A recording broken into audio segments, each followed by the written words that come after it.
జగన్నాథుడికి జ్వరం ఎందుకు వచ్చింది? మనుషులకు వచ్చినట్టు దేవుడికి కూడా జ్వరం వస్తుందా? ఇది నిజమేనా? అవును, నిజమే.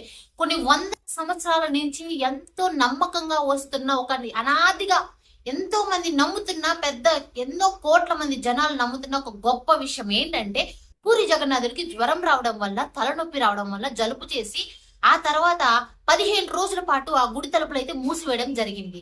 ఈ 15 రోజుల పాటు ఆ స్వామికి వైద్యాలు, ఎటువంటి మూలికలు అన్ని సంబంధించిన ఆరోగ్యానికి సంబంధించిన అన్ని వైద్యాలు వాడి ఆ తర్వాత ఆయనకి జ్వరం తగ్గిన తర్వాతే గుడి తలుపులు అయితే తెరవబడుతుంది. ఇది ఇప్పుడేం కాదు, చాలా సంవత్సరాల నుంచి ఇలాగే జరుగుతూ వచ్చిన ఆచారం అన్నమాట.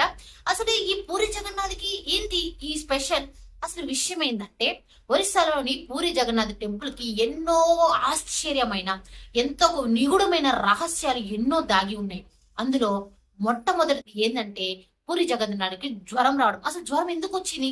ఎందుకంటే ఆయనకి ప్రతిసారి ఆషాఢ మాసంలో 108 జలాలు, అంటే 108 రకాల నదుల నుండి జలాలను తీసుకొచ్చి ఆయనకి అభిషేకం, ఆయనతో పాటు అలాగే ఆయన తమ్ముడికి సోదరుడికి ఇద్దరికి కూడా, ముగ్గురికి కలిపి స్నానాలు చేయడం వల్ల వాళ్ళకైతే జలుబు చేసి ఆ తర్వాత జ్వరం వస్తుంది. స్నానం చేసిన వెంటనే భక్తులకి వాళ్ళని చూపించకుండా సైలెంట్ గా వాళ్ళ విశ్రాంతి గదికి తీసుకెళ్లి వాళ్ళకి విశ్రాంతి కలిగే విధంగా వైద్యాలతో, అలాగే వైద్యం చేస్తూ మూలికలతో వైద్యం చేసిన తర్వాత ఆ భక్తులకైతే ఎటువంటి చూసేయడానికి అవకాశం ఇవ్వరు.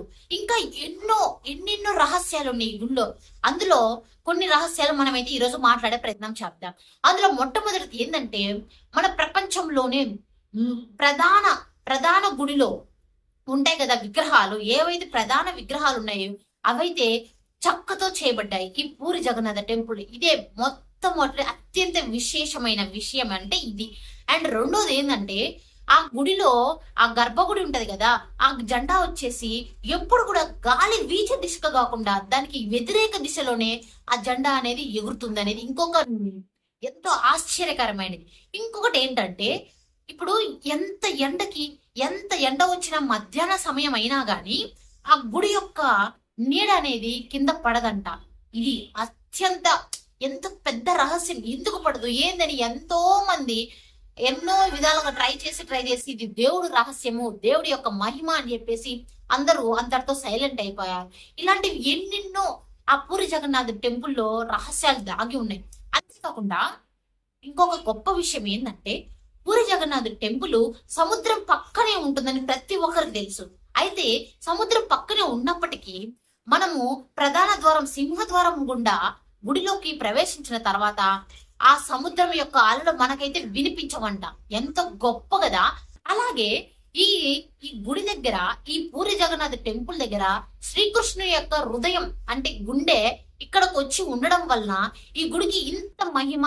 నిజంగా దేవుడు ఉన్నాడు కాబట్టి ప్రతి ఒక్కరు భక్తుల యొక్క నమ్మకం. ఎందుకంటే ఇప్పుడు మనుషుల బాధ దేవుడు కూడా భరించి వాళ్ళ బాధను ఆయన తీసుకున్నాడు అనేది ఒక ఎంతో ఎమోషన్ అనేది మాట. ఇది ఈ గుడి యొక్క రహస్యాలు. ఇంకో ఎన్నో అంత చిక్కని రహస్యాలు ఉన్నాయి. అయితే నెక్స్ట్ వీడియోలో ఖచ్చితంగా మనం మాట్లాడుకుందాం. అయితే ఈ వీడియో మీకు నచ్చినట్టయితే ఖచ్చితంగా లైక్ చేయండి, అలాగే షేర్ చేయండి, అలాగే నా వీడియో ఎలా ఉందో కామెంట్ చేయండి. అలాగే మన ఛానల్ ఫస్ట్ టైం కనుక చూడలేదు ఖచ్చితంగా సబ్స్క్రైబ్ చేసుకోండి. ఇలాంటి మంచి వీడియోస్ అయితే ఖచ్చితంగా నేను పెడతా ఉంటాను.